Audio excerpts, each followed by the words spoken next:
At the hotel, everything gleamed, except for the truth.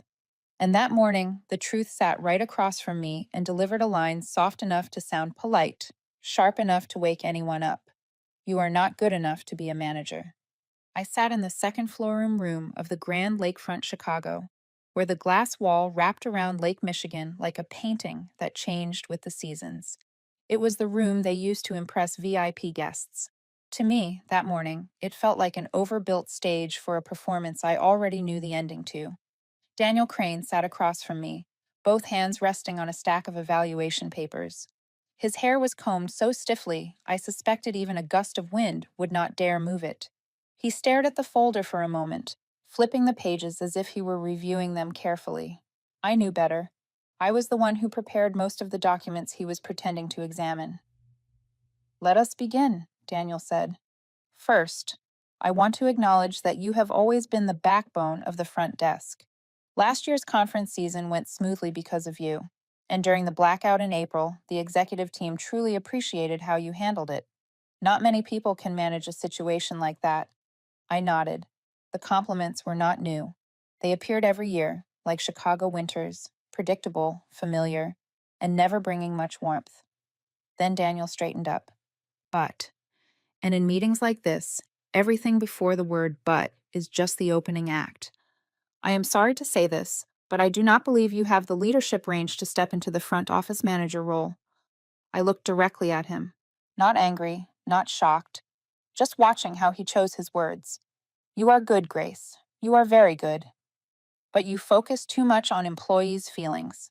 A manager needs to create an image, steer brand direction. We have selected another candidate. Younger, more dynamic, aligned with the hotel's new style." I let silence settle between us.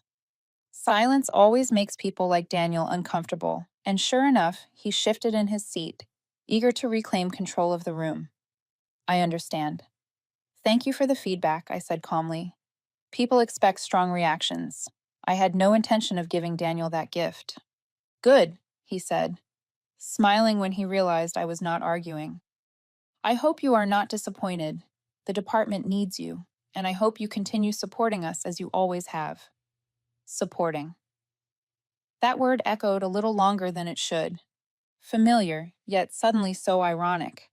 I stood, smoothed my blazer, and headed for the door. At that moment it opened, and Mrs. Harris, our timer guest, walked by. "Oh, Grace, there you are. I just asked where the morning staff went. Things seem a bit disorganized today." I smiled at her. She was the kind of guest who could take one look and know whether the hotel was truly running well. She never spoke much, but whatever she said always cut straight to the truth.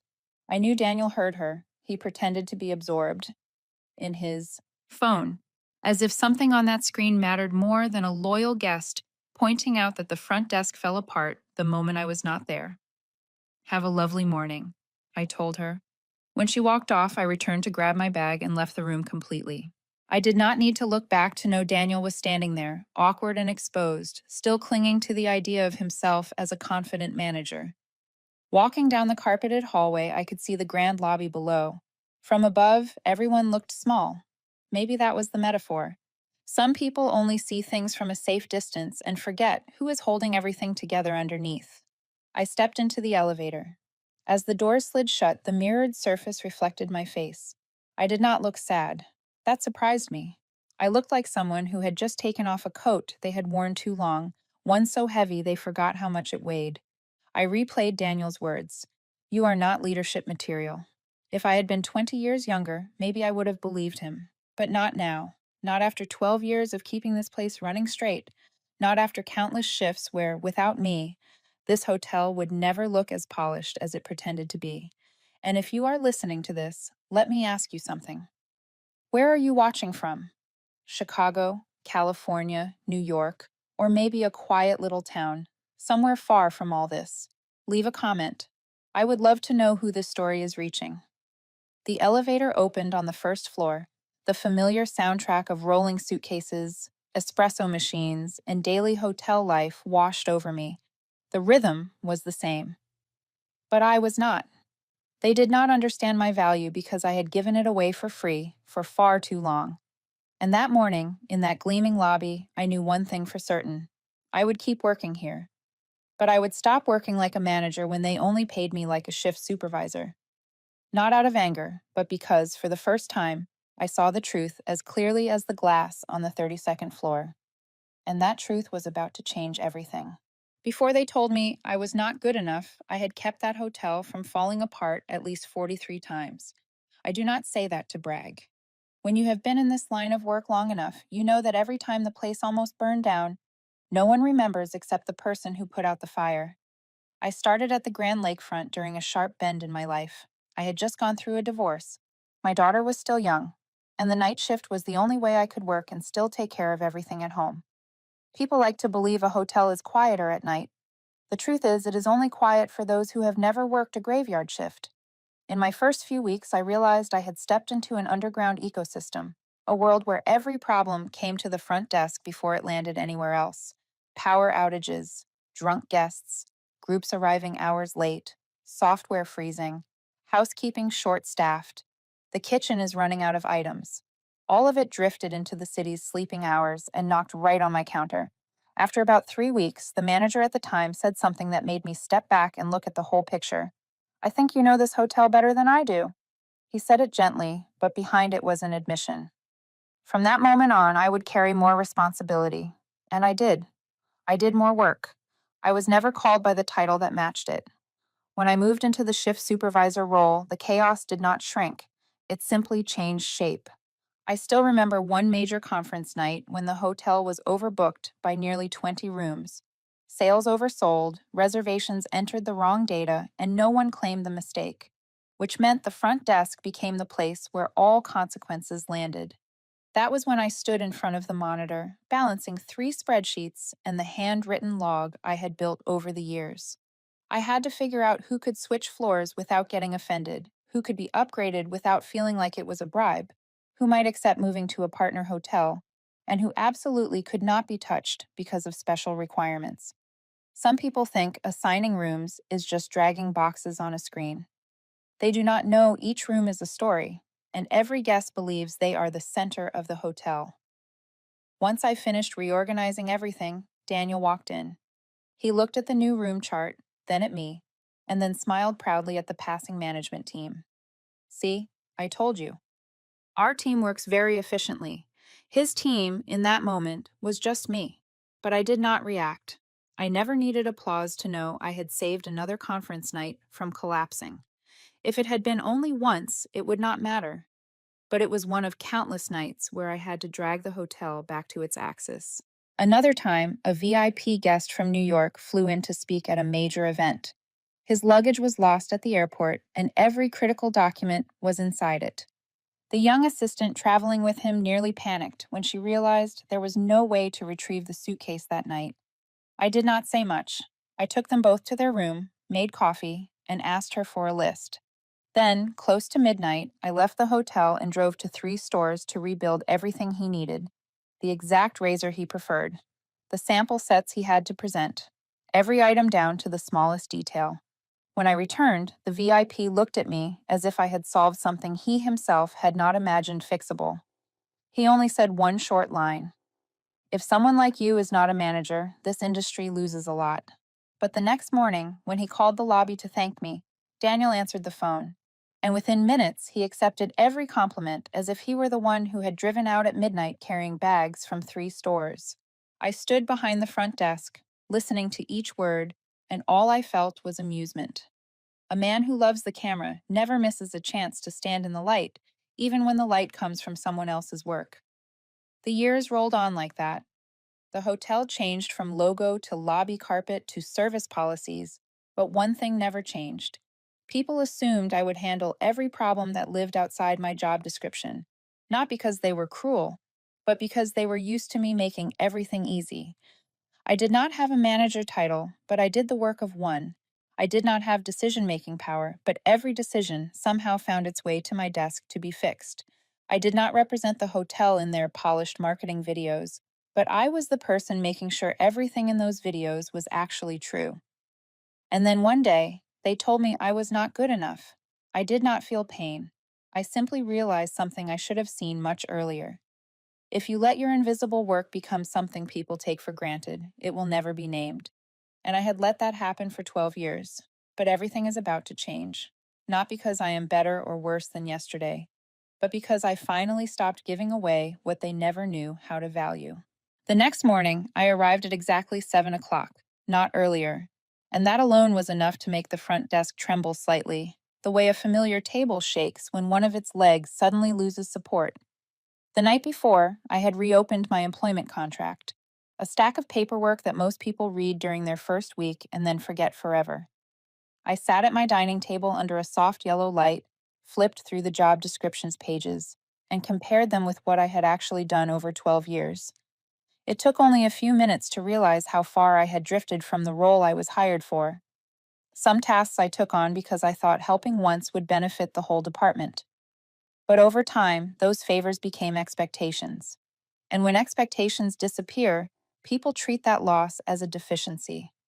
I wrote down the tasks that were not part of my duty: after hours room coordination, morning report writing, unpaid training for new staff, handling emergencies from other departments. I listed only 4 items, the ones I knew I handled most often, even though the real list was far longer. But those 4 were enough to create a shift. When I folded the contract, I understood one thing clearly. If I did not reset the boundary, no one would ever think that the boundary belonged there. That morning, when I walked to the desk at exactly 7, Maya was already waiting, clutching a thick stack of files like it might explode in her arms. Grace, please help me. The room inventory is all wrong. The log shows occupied rooms that never checked in.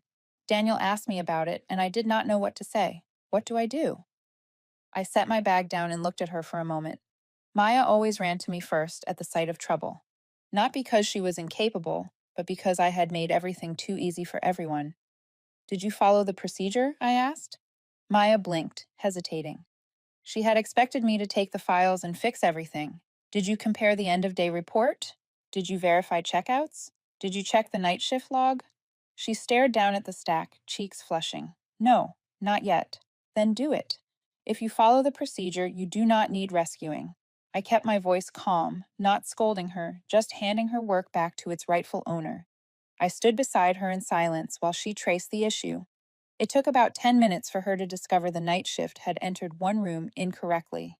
That was all. A tiny mistake that would have unraveled the whole morning if no one had bothered to look from the beginning. I fixed it. I thought it would be worse. Maya exhaled. Most things only look frightening because you have not actually tried, I said. When I stepped out to the counter, Daniel had just walked off the elevator. He had this habit of scanning the room to judge the atmosphere. And that morning, something familiar was missing for him. Grace, where is the morning report? His voice was slightly lower than usual. I looked him straight in the eye. I did not do the morning report today. Daniel frowned. You always do it. Yes, but the report is not part of my job description. If you need it, you can request support. I did not receive any requests this morning. There was a brief moment where Daniel froze as if trying to piece together a puzzle that no longer fit the way it used to. He nodded, reluctantly. Fine, I will do it. Just this once. I stayed silent. We both knew it would not be just once. Less than 10 minutes later, he returned. Grace, room 2107, reported a missing minibar. Can you handle it? I answered as gently as I had spoken to Maya. That is a housekeeping task. Contact them. They have their own process. Daniel blinked, slightly stunned. But you always fix it faster. I smiled. True, I always did fix it faster. And maybe that is why everything feels harder than usual this morning. Daniel did not respond. He looked around the desk as though someone had rearranged the switch he used to make everything run his way. Meanwhile, Maya was carefully re-entering the data. Another staff member was documenting guest details correctly. Housekeeping called down to verify the minibar issue instead of dropping it off at the front desk. Each department was handling its own responsibilities, and for the first time in a long while, it resembled an actual system. I stepped back half a pace and watched. The gaps I once rushed to fill were now being placed back into the proper hands. The lobby did not collapse. It was just louder, slower, and more honest. That was better for everyone, including me. Daniel stood in the middle of the desk, uneasy. I had never seen him like that. Maybe it was the first time he realized that procedures did not run themselves. They required people. And the person who used to run them all had decided to do only her job. That morning was only the beginning. I knew more would come once I stopped holding up an entire system on my own. But for people to recognize something had been wrong for a long time, sometimes you must let them face the real version of the job they always assumed was simple. And that morning, I returned everything to its true shape. I did my job, and only my job. The rest, they would have to learn to handle, or learn to face the consequences. I knew this would lead to a much bigger shock, but that belonged to the next day. I did not sabotage anything. I simply stopped fixing things. And the funny part is this: when the one person quietly patching every leak steps back, everyone suddenly realizes the boat has been leaking for a long time. The next morning, when I walked into the lobby, the air felt off subtly. Not chaotic, but like a piano missing a single note. Small enough for outsiders to ignore, unmistakable to anyone who knows the music. 20 minutes later, that missing note turned into a full, dissonant chord. A VIP guest, Mr. Steinbeck, arrived nearly an hour early. Normally, that should not matter. His room was supposed to be ready at all times. But it was not. It was not even cleaned. The previous guest had been allowed a late checkout, and housekeeping had never been informed that this room needed priority. I pulled up the room grid. It took only a few seconds to see the cause. Daniel had rearranged the room structure the night before to squeeze an extra group onto a higher floor. But he never updated housekeeping. A tiny adjustment, just enough to set off the chain reaction now unfolding in the lobby. Mr. Steinbeck stood there with his hands in his coat pockets, not yelling, but disappointment showed plainly in his eyes. Guests like him do not need to raise their voices. One frown is enough to keep an entire hotel awake at night. Daniel stepped off the elevator, stopped short when he saw the scene, as if someone had moved his favorite chair without asking. Grace, why is the room not ready? What happened? I turned the screen toward him. You changed the assignments last night but did not inform anyone. Housekeeping cannot prepare rooms they never knew about. Silence hung for one full breath. Then Daniel straightened his tie, trying to keep his composure. Fine, I will handle it. But in Daniel's dictionary, handle meant typing a few lines in the group chat and leaving the rest for someone else. And that someone else was no longer me. An hour later, the problem had snowballed. 2 new hires were struggling to manage a line of guests waiting to check in. Neither of them had been properly trained. I knew that because I used to be the one who taught everyone everything, unpaid. But this week, I stopped doing that. The job description clearly stated who was responsible for training, and that person was not me. So the line grew longer. Sighs appeared. A guest turned to me and said he had stayed here for years and had never seen it this slow. I asked the new hire, "Do you remember the next step in the procedure?" She fumbled a bit, then figured it out. I let her handle it. It was her job, not mine. While watching the workflow, I noticed Mrs. Harris passing by. The veteran guest. She paused, squinting at the slightly skewed scene. "Grace, the hotel does not look like itself today." I smiled. "Yes, I feel that too." She did not ask more. People with discernment never need many words to understand what they are seeing. Near noon, the radio on the desk crackled. Daniel's voice came through, tight like a string pulled too hard. "Grace, come to the meeting room on the floor. We need to talk." I knocked and stepped in. Daniel stood in front of the digital board as if preparing to present a strategy, though his expression showed he had none. "I have to be honest, the department is not operating well today," the VIP complained. "Check-in is slow. The new hires do not know what they are doing. I think you are lacking your usual initiative." I held his gaze calmly. "You are saying I lack initiative. Yes. You are always the one who steps in and keeps things smooth. But this morning you stayed on the sidelines." I let a few seconds pass, then spoke slowly. "Last week, you said I was not qualified to be a manager, so I am performing exactly the duties of a shift supervisor. Nothing more." Daniel tilted his head slightly, like he needed to replay the sentence in his mind. I continued, still without raising my voice. "I am not coordinating rooms outside my hours, not writing reports for others, not doing unpaid training, not fixing issues belonging to other departments. That is not a lack of initiative. That is respecting my role. For a long moment, Daniel did not argue, not because he believed I was right, but because he knew arguing would only expose more of the problem. Finally, he crossed his arms. Fine, but I will have to note some non cooperative behavior in the internal file for HR review. I nodded. Write whatever you need, as long as it is true. That line made him pause. Not angry, just thrown off his rhythm. Daniel was used to me keeping everything smooth enough that he never had to get his hands dirty. My stopping forced him to face a version of the hotel without anyone quietly cleaning up behind him. When I walked out of the meeting room, I knew this was only the overture. The cracks appearing this morning did not collapse, merely surface fractures, just enough for management to start noticing what I had known for years.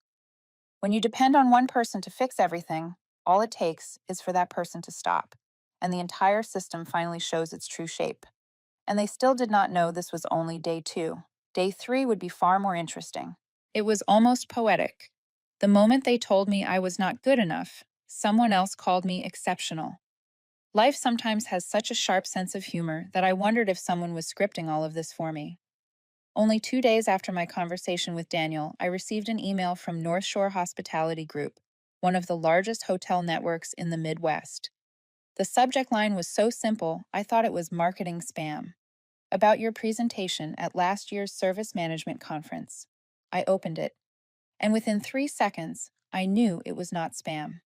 They said they had revisited my presentation from the conference last year, the one I delivered, only because my former manager fell sick at the last minute. I thought no one remembered it. When I returned to the hotel, Daniel's only comment had been, "Good, you did not embarrass us." But according to this email, that presentation had been shared internally across their system because they appreciated how I broke down operational workflow and crisis management. They wanted to speak with me, if I were open to considering a new opportunity. I sat still for a moment, not shocked, just feeling something I had not felt in a very long time. Seen. Not seen as the person who patched every system flaw, not seen as a reliable support character, but I saw what I could actually do. I replied. They scheduled an online interview immediately. The interview took place on Friday morning, right as our hotel entered weekend peak hours. I sat in the staff lounge, under slightly yellow lighting and beside a wooden table worn down at the edges. Yet the people on the other side of the screen spoke to me as if I were sitting in one of their high-rise offices. They opened with a question that made my shoulders drop in relief. We reviewed the process documents you built for your previous hotel. Can you walk us through how you redesign a workflow from the ground up? No. Do you have a brand vision? Not, are you good under pressure? Not the empty questions Daniel used to obsess over during performance reviews. They asked about real work, about what I actually do, about what I am good at. I told them how I rebuilt the entire night shift system when I first started. I told them how I restructured an overbooked hotel in under 40 minutes. I explained how I trained new hires to reduce error rates without adding a single dollar to the training budget. I provided data, examples, outcomes, and the things I always had but had never been asked to share. On the other side of the screen, they nodded, not out of politeness, but because they understood. Near the end, the HR director asked, "Have you ever worked in an environment that did not recognize your capabilities?" I laughed softly. I think anyone who stays in this industry long enough has felt that at least once. So that is a yes, he smiled. We are looking for someone with true operational depth, not a surface level image. No one at the Grand Lakefront had ever said that to me. When the interview ended, they said they would follow up in a few days. But I already knew, from the way they listened, that they had decided far more than they admitted. I closed my laptop and returned to the front desk. For some reason, the lobby looked smaller, as if the space had shrunk after what I had just experienced. A few minutes later, Daniel walked behind the counter. He looked at me with an expression I could not quite name, like someone had changed the light bulbs in his office without telling him. "Grace, you seem different lately." I did not turn immediately. I kept typing a few notes into the system. "Different how?" Daniel paused. "You are less supportive, less proactive. I have received feedback that you are creating distance." I turned to him, my voice calm as if we were discussing the weather. I am not creating distance. I am simply doing my job. Daniel studied me for another second, as if trying to decode something he had never had to read before. Are you looking for another job? The question did not come from concern. It came from fear. From the dawning realization that I was no longer inside the invisible radius of control he thought he had over me. I smiled lightly. Daniel, if you think I am job hunting just because I am doing what my job description says, then you have not understood me for 12 years. He opened his mouth to say something, then closed it again. He walked into his office and shut the door faster than usual. I imagined him trying to reassemble the puzzle pieces in his mind. Grace calm. Grace is less supportive. Grace is more confident. Grace changing. And he was right. I was changing. Not to push back against them, but to stop pushing against myself. That afternoon, while I was directing guests to the elevators, my phone buzzed. A new email. I opened it. One line. We would like to invite you to the final negotiation stage. No elaborate subject line, no flourish, just confirmation that they saw what this place had never seen. I locked my phone and stood still for a moment in the middle of the busy lobby. Then I realized something. I had not been invited to a final round. I had been invited into a different version of myself, a version I had never been allowed to become here, and the best part, Daniel still had no idea what was coming. The incident happened at 9:15 in the morning. If there had been background music, this would have been the crescendo, the kind of music where a single opening note warns you that everything is about to collapse. It was the opening day of the hotel's most important conference week of the year. A group of 200 guests from a large tech company had just poured into the lobby. From a distance, I could already tell that room assignments were not the only issue. Their group leader held the rooming list with the expression of someone preparing to write a 3-page complaint. A front desk employee rushed up to me, whispering in a shaky voice, "Grace, the room list is completely wrong." I skimmed it. It was not slightly wrong. It was wrong in the way a tornado rearranges a house. Single rooms swapped for doubles. Priority guests are placed in outdated rooms. Meeting groups are split between two towers. This was what the hospitality industry calls an operational nightmare. I did not step in. It was no longer my job. For the first time in years, I stood at the edge of the desk and watched the responsibility fall exactly where it belonged, on Daniel. Daniel hurried in like someone who had just discovered the floor beneath him had dropped an inch. He tried speaking to the group leader in a tone meant to earn sympathy, but the group leader had already shifted to the note-taking tone. No one wants to hear technical excuses on conference day. The general manager, Mr. Foster, appeared almost instantly. He seldom came to the lobby at this hour, which meant the situation was serious enough for him to abandon his morning coffee. He pulled Daniel aside. I could not hear the conversation, but if it had subtitles, the screen would be filled with exclamation points. Within an hour, corporate was notified. A message appeared on the internal system. Regional Auditor Mr. Adler was assigned by the group. Arrives today. One short sentence was enough to make everyone stand straighter. Adler was not the type of auditor who visited for show. He came when the company suspected failure at a management level. Around 2 in the afternoon, he arrived. Gray suit, tall frame, thin glasses, silent, yet heavier than any 3-hour meeting. Daniel took him to review the room assignment system. Within minutes, I saw Daniel starting to talk more than usual. Managers talk the most when they have the least to say. Then Adler asked for the operational reports for the week. Daniel handed them over. Adler flipped the first page, then the next, then another. And he saw exactly what I expected, a nearly empty report. I had been the one writing that report for years, despite it not being part of my job description. Once I stopped, no one replaced me, and Daniel assumed the report would continue to magically appear. Adler did not remark. He simply asked one question. Who oversees the room assignment process in this hotel? Daniel cleared his throat. Grace used to help a lot, but recently she has changed her attitude. That was the moment I knew I would be called in. Adler turned to me. Could you step in for a moment? I entered the meeting room, calm as if I were walking into an ordinary check-in briefing, not an audit that could end someone's career.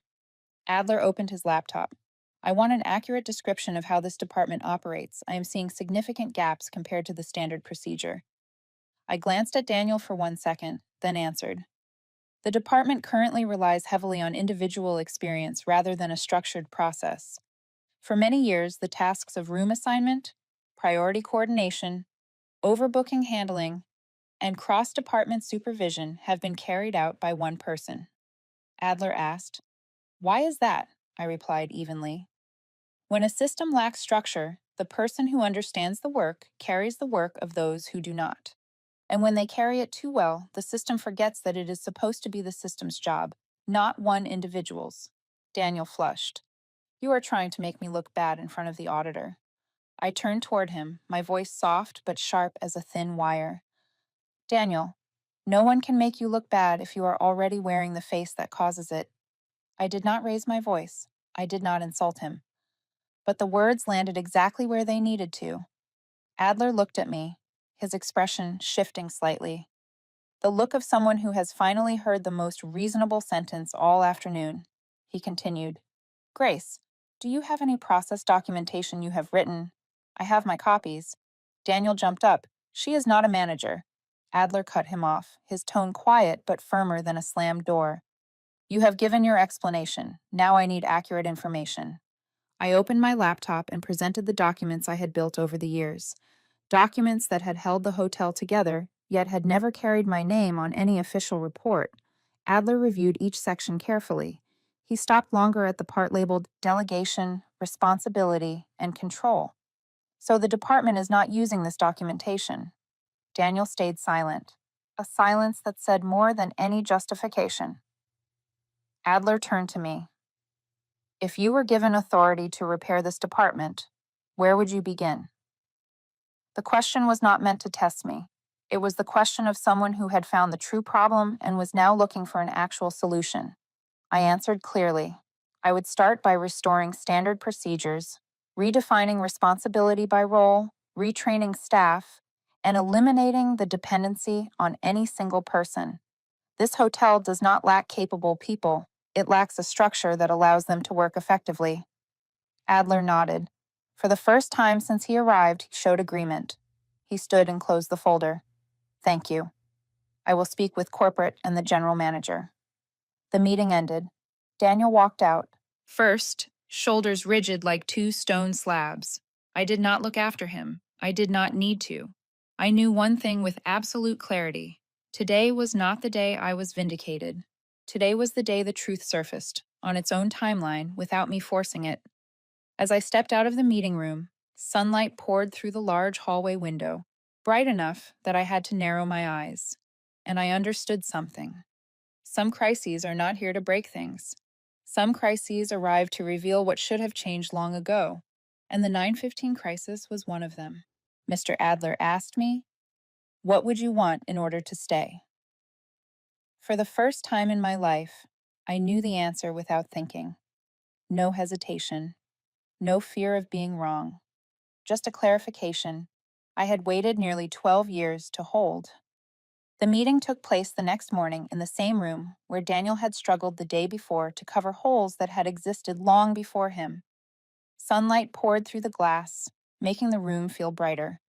Or maybe it was simply my mind that had shifted. When your thoughts are clear, everything else seems to clear with them. Adler sat across from me in his gray suit. No twisting words, no pressure. He spoke directly. "The company has reviewed my assessment. We want to create a completely new position at the Grand Lakefront, Director of Guest Experience. If you choose to stay, that role is yours." I understood immediately how significant the offer was. A leadership position above Daniel, and more importantly, a role that had never existed in this hotel structure. Adler continued, "We need someone who understands not just the process, but the people. You have shown that clearly. No empty praise, no vague promises." He spoke like someone proposing something real, not offering a favor. I sat up straight. "I received another offer from a different hospitality group," I said. "I have not decided." Adler nodded, as if he had been expecting that. "I know. Which is why I am asking. What would make you willing to stay?" Ethics rarely show up in the easy moments. They appear when you stand in front of something tempting. And in that moment, I knew what I wanted, and more importantly, what I did not want. I have two conditions, I said. Adler set down his pen, a signal that he was truly listening. First, I want to implement a training and recognition program for the teams behind the scenes. Housekeeping, night shift, engineering. The people guests rarely see, but who keep this hotel from collapsing. Adler paused. I have reviewed the systems you once built, he said. That aligns with the operational philosophy the company is moving toward. He adjusted his glasses. And the second condition. I took a slow breath. Daniel should not be fired. Adler looked at me, genuinely surprised for the first time. I recommend moving him into a role that fits him better, I continued.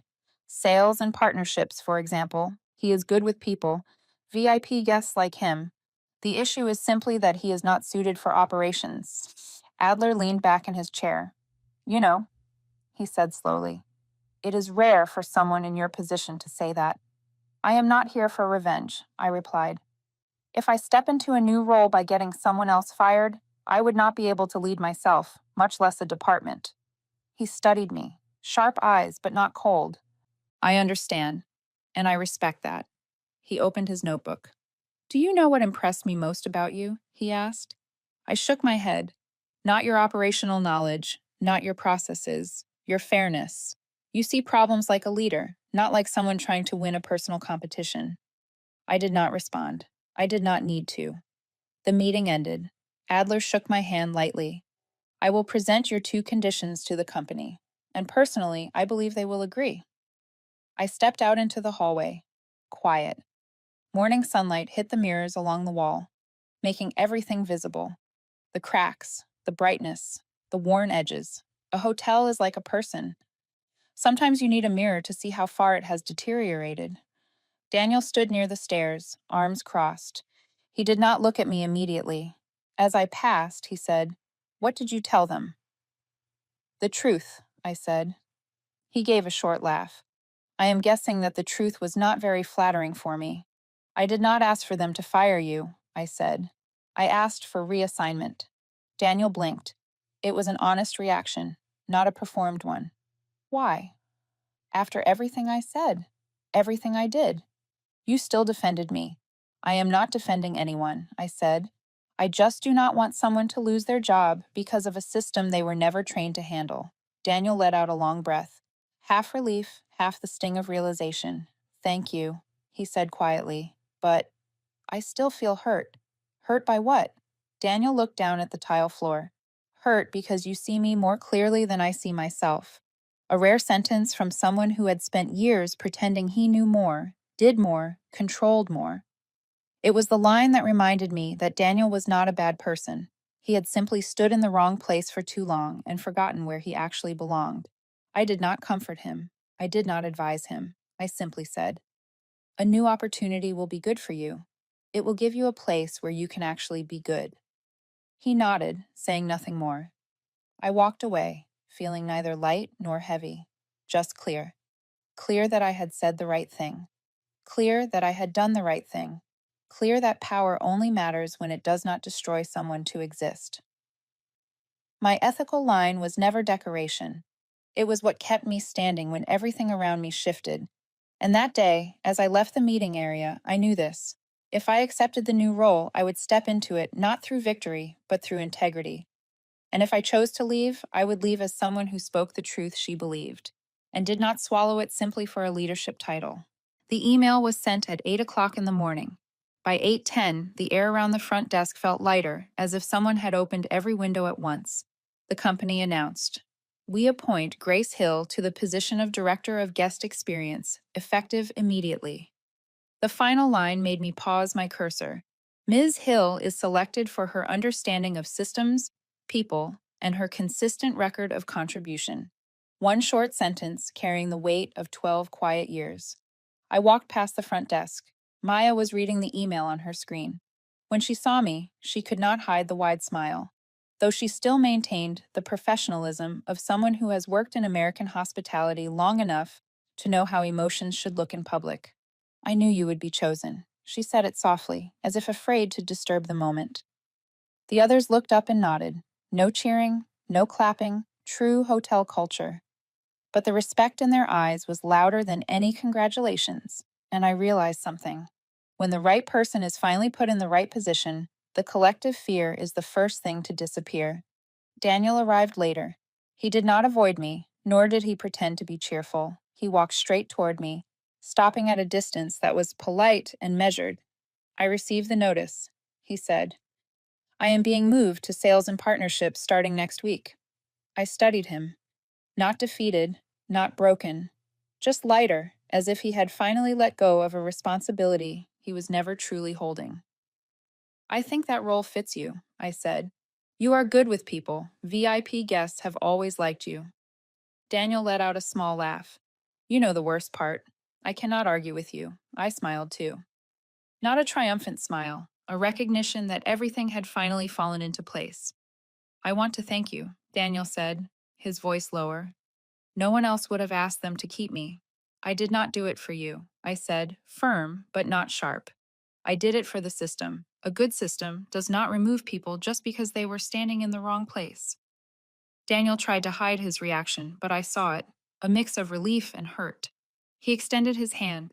"Congratulations, Grace." A short, civilized handshake, a clean ending to an old chapter. That afternoon, I began building my new team. I did not choose the best presenters or the best report writers. I chose the people who were truly good at what they did, the ones the hotel relied on every day but never named. Maya was the first person I asked to join. She widened her eyes. "Me? But I have not worked here that long. I need people with responsibility, not seniority," I said. "And you have that." She pressed her lips together, trying to keep her composure, but her eyes lit up the way a child glows when chosen for the starting lineup. I selected three more. Oliver from engineering, the one who fixed an industrial washer at 3 in the morning because waiting for the contractor would leave guests without towels. Sandra from housekeeping, who always knew which room needed an extra blanket before the guest even asked. Devin from night shift managed a full power outage without letting a single guest realize anything had gone wrong. They all shared the same trait. If any one of them took a day off, the hotel would limp. Yet none of them had ever appeared in a performance report. In our first meeting, I said, "Starting today, this department will not rely on one person. It will rely on each person knowing their role and being recognized for it." No one said a word, but I saw it. Their spines straightened just a little, the exact posture Americans have when their sense of dignity is acknowledged. The first program I launched was called Invisible Work, Visible Rewards. The idea was simple. Work you do that the guests never see should still be recognized. Effort no one notices should still be rewarded. Every week, departments submitted internal recognition reports. Who helped the process run smoothly? Who prevented a problem before it became a crisis? Who saved the team from a bad review? At first, people were shy about mentioning their own names. By week 2, the recognition lists were 3 times longer. And then something remarkable happened. No one waited for grace anymore. They stood on their own, took responsibility on their own, supported each other the way a real hotel should. The results came quickly. Guest complaints dropped. Check-in became smoother. Night shift reports became more accurate. Housekeeping made fewer room errors. Most importantly, employees arrived on time, not because they feared discipline, but because they wanted to be part of a system that finally worked. One afternoon, I stood at the front desk and watched Maya coach a new hire through a complicated request. Her voice was steady, calm, certain. I did not step in. I did not need to step in anymore, and that was a feeling I had not experienced in years. A system standing on its own. No one is dependent on a single person, not even me. When I entered my new office, the one with a glass door and my name etched neatly on the outside, I stood still for a moment, not to savor the promotion, but to remember this feeling. Real change does not come from power. It comes from putting the right people in the right places and respecting the work they carry. When my computer lit up, the first email I saw was from Adler. It had only 3 words. "Good start, Grace," I smiled. Not at victory, not for revenge, but at the confirmation that a hotel, a system, had finally begun to run the way it should. And I knew. What came next would be far bigger than this morning. 3 months later, the hotel still stood strong, and I went home at 5 in the afternoon with no one calling me at midnight anymore. It sounds ordinary, but anyone who has lived in the hotel world knows this. If your phone stays quiet at night, it means the system is finally working the way it should. No crashed servers, no lost rooms, no one is thinking. Call Grace. She will know how to fix it. And to me, that was the greatest victory. If I had to summarize these 3 months in a short report to the corporation, I would write this. Guest complaints dropped by 46%. Service scores rose significantly, especially in the staff interaction category. Employees looked less stressed, sighed less, and had fewer tired eyes. But none of that captured the full picture. It did not capture the sight of Maya confidently handling two incoming groups without looking for my approval. It did not capture the meeting where Sandra stood up and proposed a new VIP protocol, something she once believed she did not have the right to suggest. It did not capture the moment Oliver reorganized the maintenance schedule to avoid guest disruption, then looked at me with the expression of someone who has just discovered their real capability. Those small things, added together, created real change. And honestly, I was prouder of those moments than any KPI score. As for me, I changed in ways I did not expect. One Saturday afternoon, I took my niece Lucy to the lake near my home. She ate her ice cream too fast, letting it drip down her hand, and I laughed because it was the first time in years I was fully present when my family needed me, instead of making a promise I would later cancel. Sitting beside me, she asked, Aunt Grace, is your job less tiring now? I looked at the water, then at her small hand wrapped around mine. I do not get evening calls anymore, I said, and I am not doing other people's jobs for them. So you are happier now. I did not need to think. Yes, much happier.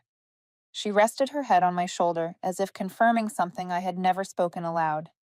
I took my time back, not because I got promoted, but because I finally drew the right boundaries. If I had to offer one calm, sharp lesson for anyone listening, it would be this. Do not give away your competence for free forever. Do not let them believe your ability to fix everything is some natural obligation. In hospitality, and in any industry really, if you work like an unpaid manager long enough, they will forget you are not one. You are carrying them. You are saving the system for them. You are covering their mistakes. And one day, when you ask to be recognized for what you truly do, they will tell you the same line I once heard.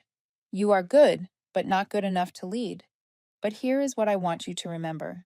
When you stop doing work that is not yours, they will be forced to look at who actually keeps the department running. You do not need to be angry. You do not need to make noise. Just stand in your rightful place and let the system reveal itself. That is calm, sharp power. No shouting, no rivalry, just clarity and boundaries. In the past 3 months, I saw something I had never seen before. I was no longer the secret support beam of the entire hotel. I built the structure, then let others step into the roles that belonged to them. And once they were given the right authority, they stood strong. No one sacrificed their sleep anymore. No one was chained to the role of the person who knows everything. No one became a shadow of their own competence. A good system does not rely on the blind devotion of one person. A good system relies on a fair workload and earned respect. It was what I had hoped to see for years, and now I finally have. Before I end this story, I want to ask you, the one listening, have you ever been told you were not good enough, only to realize your entire department was relying on the very skills they undervalued? Have you ever been the one who caught every problem no one else noticed? The one who created order out of chaos, while leadership dismissed it as a small task? The one holding up the system, only to be told you were not tall enough? If you have, I would like you to share your story in the comments. Not to complain, but because when you speak up, you let others, the ones who think they are alone, see that they are not the only ones. And if you want to hear more calm, sharp stories like this every week, where I talk about boundaries, values, and how to survive professional environments without losing yourself, subscribe to the channel. I promise to share stories that make you nod, smile, and think to yourself, yes, that is exactly how it feels. Thank you for listening till the end. And remember this: your value does not disappear just because someone does not see it. Your value disappears only when you forget it exists.